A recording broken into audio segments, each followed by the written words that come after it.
I am forced into speech because men of science have refused to follow my advice without knowing why. It is altogether against my will that I tell my reasons for opposing this contemplated invasion of the Antarctic, with its vast fossil hunt and its wholesale boring and melting of the ancient ice cap. And I am the more reluctant because my warning may be in vain. Doubt of the real facts, as I must reveal them, is inevitable. Yet, if I suppressed what will seem extravagant and incredible, there would be nothing left. The hitherto withheld photographs, both ordinary and aerial, will count in my favor, for they are damnably vivid and graphic. Still, they will be doubted because of the great lengths to which clever fakery can be carried. The ink drawings, of course, will be jeered at as obvious impostures, notwithstanding a strangeness of technique which art experts ought to remark and puzzle over.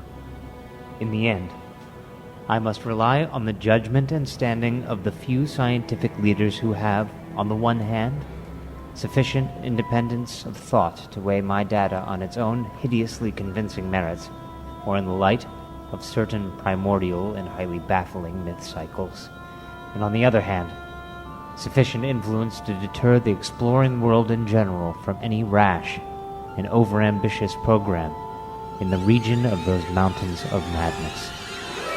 HPPodcraft.com.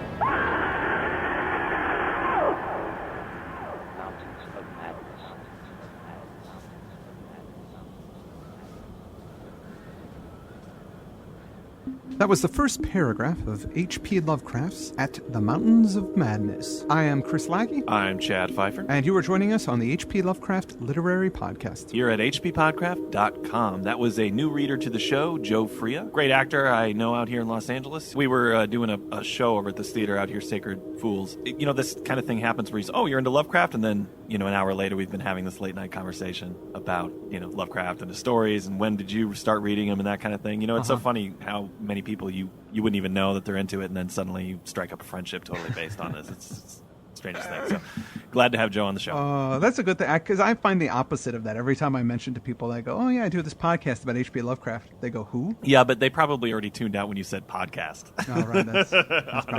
That's probably true. We've added a member to our team here. We have an intern that we have tricked into helping us out with our podcast. Brooke Burgess. Brooke she was attending the University of Queensland in Australia and is interested in Lovecraft, and she's actually studying it. I didn't know that you could actually do that in school. Yeah. And a lot of the notes that we're going to be using on this show were provided by Brooke. So thanks so much, Brooke, and we're glad to have you aboard. Exactly. And the music also you may recognize from our good friend Reber Clark. Yeah. So I said, Reber, we really like the music that you gave us before, because, he did this film called Lovecraft Paragraphs, and we used some of that for the Houdini show, and a couple of other times we've used his work. And I said, if you have time, you think you could throw something together? And then a week later, he sends me a CD that's got fully imagined sketches of different scenes from At the Mountains of Madness, and they're all great. So we're using his work as well as some of the earlier stuff he did from Lovecraft Paragraphs in the show throughout. And I think this is probably going to be a multi-part episode. Do you think we can get through this in one? I think we probably do this just in one episode. Yeah. Actually, we'll probably have some time to spare. No, this is going to be, we'll see how long, but it's definitely going to be more than 4 episodes. Probably. Yeah, I'm thinking so. This is my maybe 3rd time reading this book, and every time I do it, I'm surprised at how long it is. Yeah, it's long. Is it Lovecraft's longest work? It's got to be. I think so, yeah. Although I think The Mound took me about 2 weeks to get through. The Mound just seems like Lovecraft's longest work. Yeah.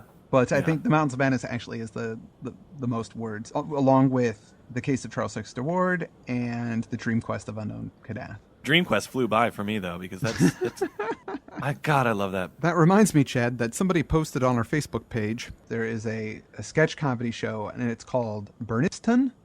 Mm-hmm. It's like a Scottish show or whatever. I don't know exactly what it is, and they have this kind of Lovecraftian sketch where a guy goes to his landlord or his management, and he's just got like this unknowable thing in his basement. It's really funny. I've got an unnameable thing in my basement, and I want it punted. But as it relates to Dream Quest, I think enough people are aware of Lovecraft that they get the unnameable thing or how he refuses to describe stuff. But it's when he said haven't you filed a complaint before? And he's like, yeah. My neighbors, there was a bunch of bizarre chanting over there, but my neighbors keep getting taken up to the moon by cats, so I don't have to worry about it. That's so specific. I mean, I think maybe people who listen to the show got it, but that's probably it. Yeah. Yeah. Speaking of people who listen to the show, there are more of them all the time. And people know that before we did our last episodes on Whisper, we had to move to a new server. After that, which I thought was kind of the end of it, our bandwidth has been going crazy, which we love. That's great. But it's actually starting to... I feel like you and I are roommates again, and we got to like pony up rent. This thing used to be cheap, and like every month now we got to figure out how to pay for it. We need to raise some more money. In that vein, or what we've decided to do, is another ransom for another reading. Yeah, we've agreed on that, right? We've agreed. We are doing two short story readings. One will be Cool Air, which is one of my favorites, and my wife is going to be reading it. Wow. Yeah. Keeping it in the family. Well, we're also going to do The Cats of Ulthar, which... my wife is going to be reading. Hey, so, look at that. Yeah, it's going to be the other Fifer and Lackey, bringing you some H.P. Lovecraft. All-female cast. Yeah. It's going to be good stuff. The Cats of Ulthar and Cool Air. Heather Klinke and Rachel Lackey together again for the first time, doing some Lovecraftian readings. So we're going to reach $1,000. We're going to release that. We're already working on it, and that'll pay for us for a couple of months. Also, we're talking internally, and the marketing department for our company here exists. It's you and me, and we're terrible at it. Yes, so we're really bad. We really need to get it together and go out to some folks and try and get some sponsorships, but we just wanted to announce on the show. If anybody who's listening to the show who thinks maybe they've got a game or a book or anything like that they'd like us to promote, we're happy to do it. A monster truck rally. Whatever it is, man. We'll do it. One thing that I do want to promote is, you remember Graham Eberhardt? You know that guy? I do. Do I know that guy? Of course I do. He's at my wedding, for crying out loud. Well, he has some new fiction coming out he asked me to mention on the show, so I'm going to do that right now. It's How the West Was Weird, Volume 2. This is an anthology put out by Pulpwork Press, and right now they're holding a contest where you can win a free copy of How the West Was Weird Volume 2 if you review Volume 1 on Amazon. And we'll put up a link to Pulpwork Press and how you can get the book. But if you go there and review it, you might get a new copy. Now, the book, it's got 20 short stories which blend the traditional Western with robots and dinosaurs and aliens and werewolves and all kinds of good weird fiction stuff, right? What we all like. One of the stories in Volume 2 was written by Graham. Yeah. And for people who listen to the show, he had the displeasure of reading The Moonbog and The Quest of Iranon. Quest of Iranon in particular, I think he didn't like. He actually wrote me and he said he's deeply sorry as they are terrible, terrible stories. And he also wanted me to mention that he's pretty sure he mispronounced the word islet, and hopes listeners can forgive him for that. I don't think they will, but... No. There's no forgiving. Hey, Chad, that was a really good example right there of us doing an ad. Yeah, it sounded really natural. It did, yeah. We should get started. The story starts off with an unnamed narrator, who we eventually find out is named Fred Dryer. Dryer? Dyer. What? Wait, who's Fred Dryer? Fred Dryer's from Hunter.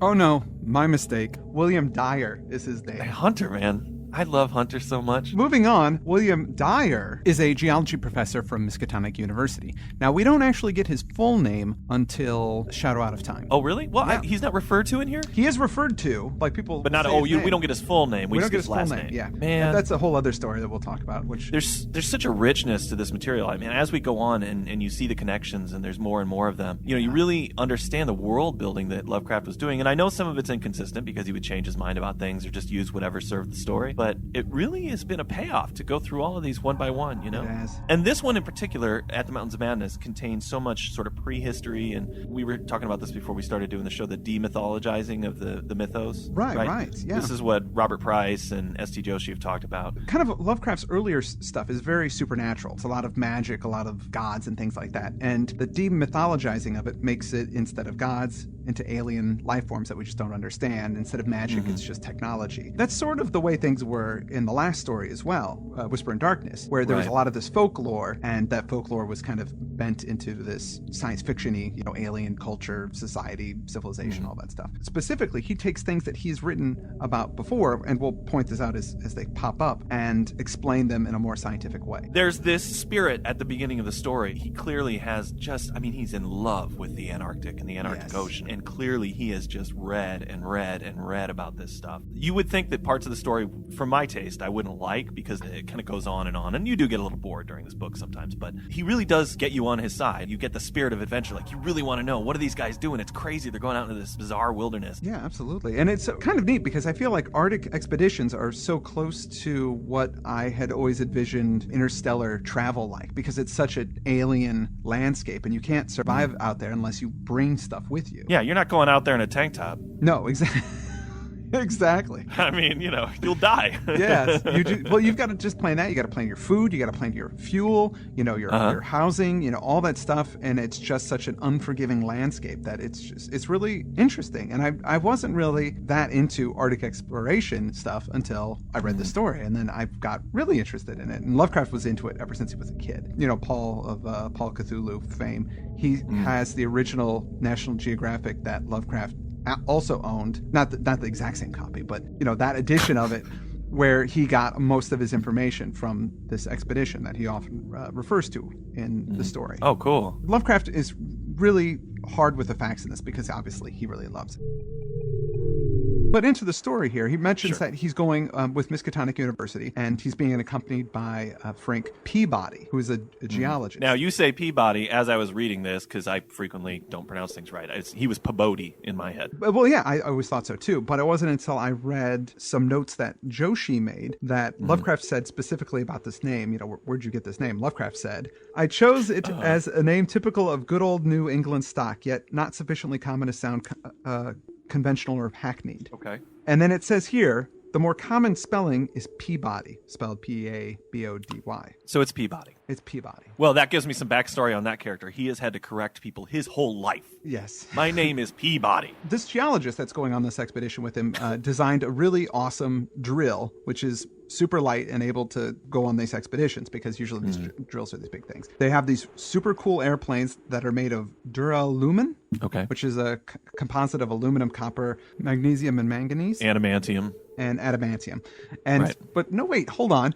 It's normally these things were made of wood before, but the wood would get, when it got cold, it would break and just fall apart and couldn't take, smashing into ice. It would but this stuff will dent and bend, which is good. Oh, okay. So they're planning on going down to the Antarctic via the Ross Sea, and they wanted to get some rocks and soil samples and all that stuff. Peabody had come up with using hot electrified copper rods to melt through the ice because there's huge glaciers that are hundreds and hundreds of feet thick that you have to get through that to actually to the soil samples that are underneath. Lots of detail about this type of thing. Well, yeah, but it's a great idea to have your geologist as the main character because I imagine that this is just what he's preoccupied with all the time. He's not Indiana Jones. He likes rocks. He likes rocks. And geology is the study of deep time. It's the study of how things change over vast amounts of time. Right. It's actually a very interesting portal into the whole notion of what what's revealed to us as we go through. He's the perfect main character because you have to really understand things in a kind of cyclopean scale, right? I mean, the written history is a very short amount of time, actually. Oh, yeah. What do we have? Like 4,000 years, basically. We're starting to understand humanity a little better now that we're getting into DNA and that kind of thing. But for a geologist, that's a drop in the bucket. Right, yeah. Anyway, I was terrible in geology in school, by the way. I was terrible. They should have geology students read this story. They should. Get them excited about it. Yeah, that'll get them excited, sure.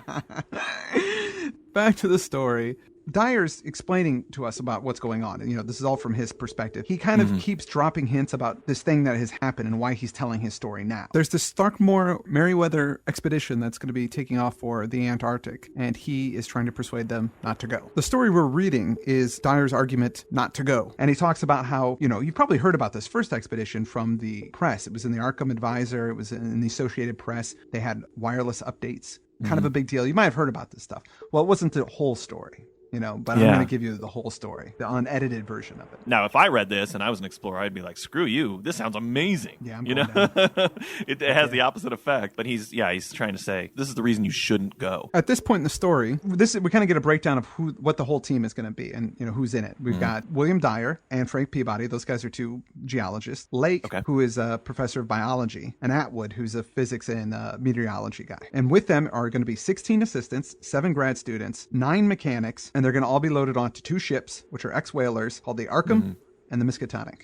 Awesome. I'm excited. I'm super excited about all this stuff. Yeah, it's, it's like an adventure. They're loading up the stuff, but they're also loading on these planes, which they're going to put together when they get down to the Arctic. It's just so neat. Now, one of the grad students is a guy named Danforth. I don't think he gets introduced quite yet. No, Danforth, not yet.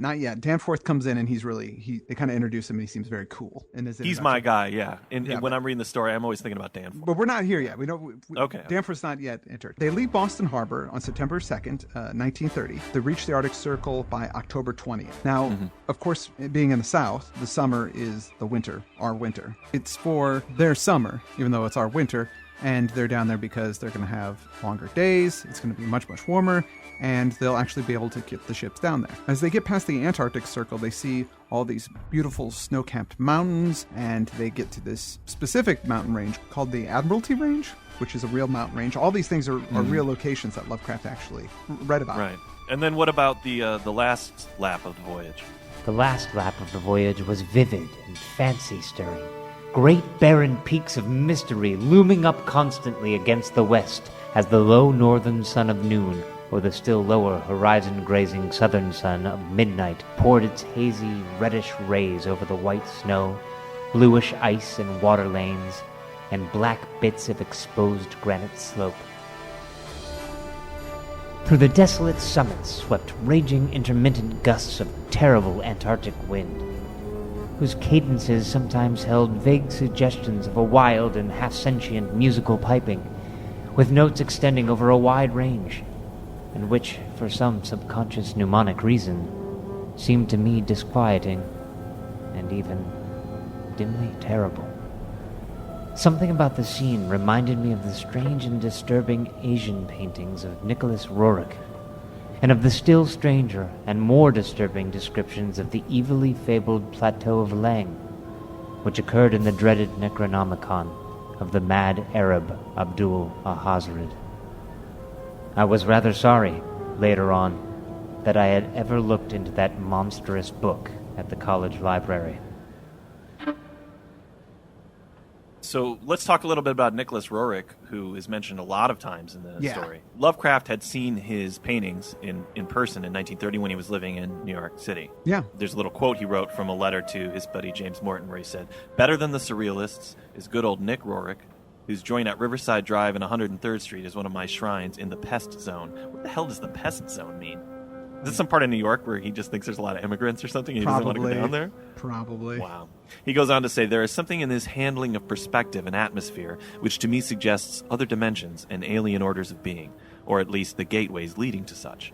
Those fantastic carven stones and lonely upland deserts, those ominous, almost sentient lines and jagged pinnacles, and above all, those curious, cubical edifices clinging to precipitous slopes and edging upward to forbidden needle-like peaks." We'll put some links up to some of this art, but when you see it, it really gives you a good context for some of the things that are going to happen later in the story. It looks like futurism a little bit, but it just looks bizarre, the way that these giant cubes are set against the mountains. He brings it up again and again, and I almost feel bad for a reader who doesn't have the internet, or, these are things that'd be very difficult to go see if you have no, and he references them as if you've seen them. Now, another thing that I want to bring up here, just within the case of the story in Lovecraft's world, this is something that jarred me, is when he brings up the Necronomicon and that he has read it.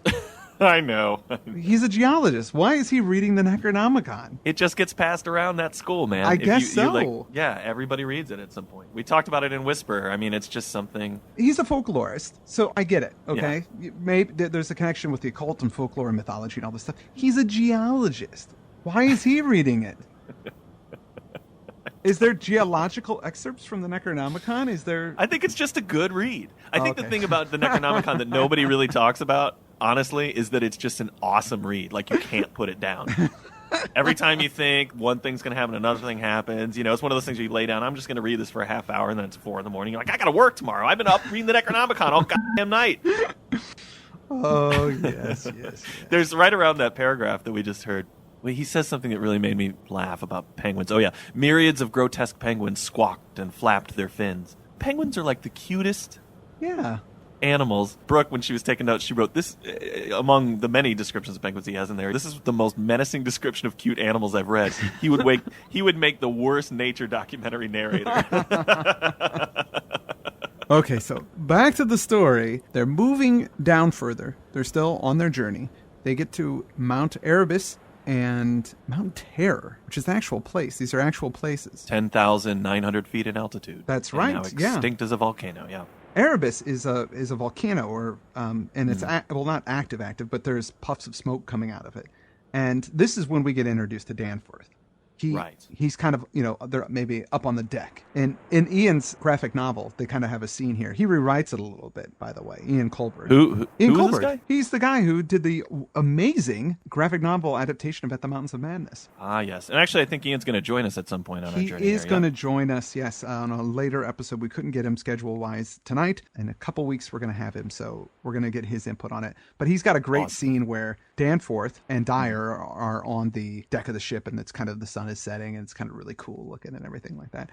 And Danforth, kind of mentions that this is what probably inspired Poe, this mountain right here, when he wrote the Arthur Gordon Pym. It's such an interesting connection because, and I think Poe is more than maybe Dunsany is more an influence on him, but in his heart, Lovecraft is just the Poe guy. I mean, he loves him, and he's the one that's carrying on that tradition of Poe and of weird fiction in America. But Poe didn't write any novels except for Arthur Gordon Pym, which is very long. It's sort of like his Candide. It's a crazy adventure that this guy from Nantucket goes on. And it's interesting that that's so closely connected to Lovecraft's only real novel, which is At the Mountains of Madness. Oh, yeah. Yeah, I guess Charles Dexter Ward is too, but this was published in his lifetime. I mean, this was his thing. This is what he put out, and it's in a lot of ways a summation of all the work he'd done beforehand. Now, I haven't read Arthur Gordon Pym. Shamefully, I've never gotten into it, but I know that it's a guy that accidentally gets on a ship and goes on this crazy adventure, and in the end, it really focuses heavily on the Antarctic. This is a quote that Danforth gives: "The lavas that restlessly roll their sulphurous currents down Yanak, in the ultimate climes of the pole that groan as they roll down Mount Yanak, in the realms of the boreal pole." This is the inspiration to what Poe wrote, this mountain that you're looking at right now. And then, of course, Dyer's like, "Oh, I'm a big Poe fan too. You're a Poe fan?" And they're like, "Oh, yeah." And they totally hit it off and they become really big pals.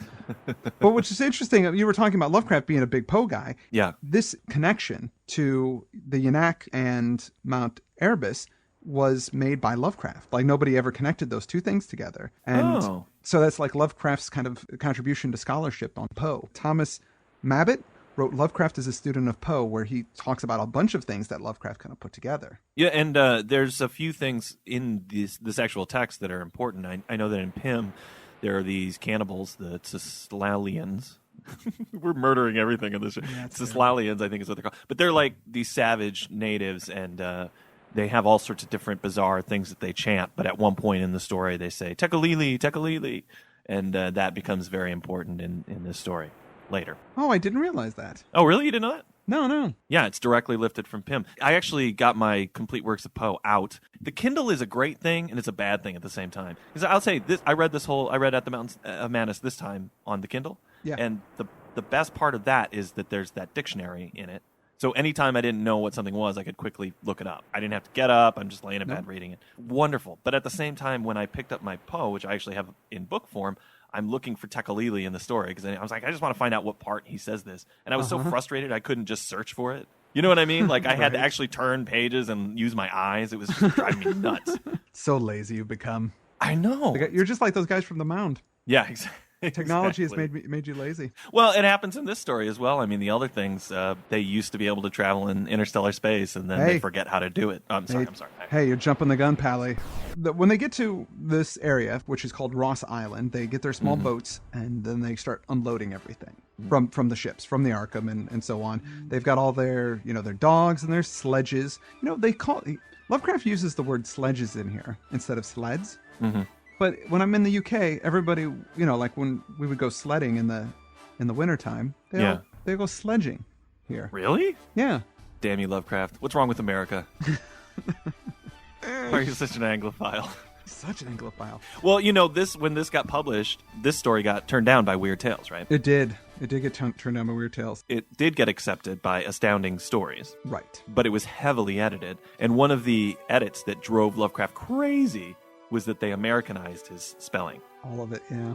Yeah, they probably corrected sledges even. I don't know. I haven't seen that text. No. But, well, it's kind of an interesting thing because they don't have his original text that he sent to them. So all that we know that exists is what he kind of made some notes on his version that he got back from them, like made some notes in the margins and things like that. And also has the typeset of Lovecraft's of this story. Okay. But we don't actually know what it is. And Joshi's tried to piece together as best he could what he thought would, put things back the way Lovecraft would have written them and all those types of things. So what is usually floating around is the right version or the most right version? So it's the corrections that he then made notes on to try and kind of get it back to what he wanted, and that's what we have. Yeah. But we don't have that original thing. Actually, there's a funny quote. Joshi wrote this: HPL's long paragraphs are split up, punctuation was altered, and toward the end, several passages amounting to about 1,000 words were omitted. Whoa. HPL fumed at the alterations, calling the editor, Tremaine, that goddamn dung of a hyena. Whoa! Dung of a hyena. Yeah, that's what he called the editor. Wow. Yeah. I gotta say, writers out there, editors are good people. They are trying to help you. Yeah. You can't be so sensitive. I think that Lovecraft was just used to writing his books and leaving them, putting them in a drawer. But you need editors, man. You do. And I'm gonna be that guy that says it. The story is probably better served. What they cut was probably a good thing. Yeah. Because even within the story as I read it now, there are repetitions that are unnecessary. Right. I wish somebody was coming in there with a machete and putting it in shape. But whatever, that's just my opinion. I like editors. Yes. Chad, what's your job again? What do you do? I'm an editor. Yeah. All right. So anyway, moving on. The plan is they're going to try and get everything done, all of their research done in the summertime. Uh-huh. So by winter, they can get out of there. They make plans just in case things take longer to send the Miskatonic, the ship, not the city, up north before the winter hits. And then they'll bunk down and camp out down there for the winter. When they get there, it's not that cold, really. It's only about 20 or 25 degrees above zero, which is, pretty close to New England winters. So they're all like, hey, this is pretty cool, pretty easy breezy. I did like that part of the story, though. Hey, this is the way we roll in New England. Right. What, you think this cold scares us? Please. They're going to move everything down to a camp about 700 miles south. That's their plan. They're setting up this kind of temporary base where they unload everything and kind of start packing up stuff. But while they're there, waiting for the planes and everything to get set up, they go out and take some samples and get to work. These guys are scientists. They're down here. They're excited, all that stuff. So on November 21st, they finally fly down. And it takes 4 hours for them to fly there. They set up their new camp and start taking some samples, and they find some ferns and seaweeds and gastropods and all types of stuff. They're super excited. Everything's going great. On January 6th, 1931, Lake, Peabody, and Daniels, and 6 students and 4 mechanics, they go fly over the South Pole. Just for fun, I guess, really. Yeah. Well, not just for fun, but they want to see if they can see anything new that nobody else has seen, because very few humans have ever been down that far. That's got to be pretty freaking exciting, man. Yeah. Because who knows what you're going to find. Maybe you're going to find an ancient alien city. You might, but I just imagine that it has such a feeling of both humility and pure enthusiasm to see things that have never been seen. Well, one of the quotes I really like here, it says, "Distant mountains floated in the sky as enchanted cities, and often the whole white world would dissolve into a gold, silver, and scarlet land of Dunsanian dreams and adventurous expectancy under the magic of low midnight sun." It's actually, the low midnight sun is a great kind of word picture, but why is he just assuming that everybody's read Lord Dunsany or however you pronounce it? I mean, it's this thread that goes through all his writing. He's like, you read those. You know what I'm talking about, right? No, Lovecraft, I don't know what you're talking about. Well, I mean, maybe he does that to try and get people to read some Dunsany. Which is cool. He's almost like Tarantino in a way. I'm actually not kidding. Like, you go and see one of his movies, it's full of references to other filmmakers, and you can go and enjoy the movie, and it's fine. And then you get embarrassed by your film nerd friend who's like, "Oh, you didn't get the reference to these 5 World War II movies?" Well, I've seen all of them. You're just like, "Oh, okay." He was referencing something I didn't get. But the story is still good, whether you know it or not. Right, exactly. The plan was that they would set up this camp that was about 700 miles south, and they're going to later, after a few months, move about 500 miles eastward. Everybody's in good shape. Everything's fine. Their health is strong. They've got lots of lime juice. Yeah. Atwood they're glad they have him down there because he has all these ways of making shelters for the airplanes and setting up windbreaks with snow blocks and doing all this. It's just going great. Couldn't be a better. I know. I wish he wasn't writing about how great it was going. He has that sentence. He says, "Our good luck and efficiency had indeed been almost uncanny." You're just asking for to happen, man. Exactly. So, everything's going great. However, Lake wants those guys, you remember Lake, he's the biologist, it says he thinks that they should go westward for a very specific reason, because they found these triangular markings in slate. that are contradicting everything they ever understood about nature and geology. He was strangely convinced that the marking was the print of some bulky, unknown, and radically unclassifiable organism of considerably advanced evolution, notwithstanding that the rock which bore it was of so vastly ancient a date, Cambrian, if not actually Precambrian, as to preclude the probable existence not only of all highly evolved life, but of any life at all above the unicellular, or at most the trilobite stage. These fragments, with their odd marking, must have been 500 million to 1,000 million years old. 1,000 million. What he's saying here, Chad, if you didn't understand those Explain words, to me. Break it down. is that there's some footprints, some big kind of markings or of a large animal or creature before there were large creatures on the planet.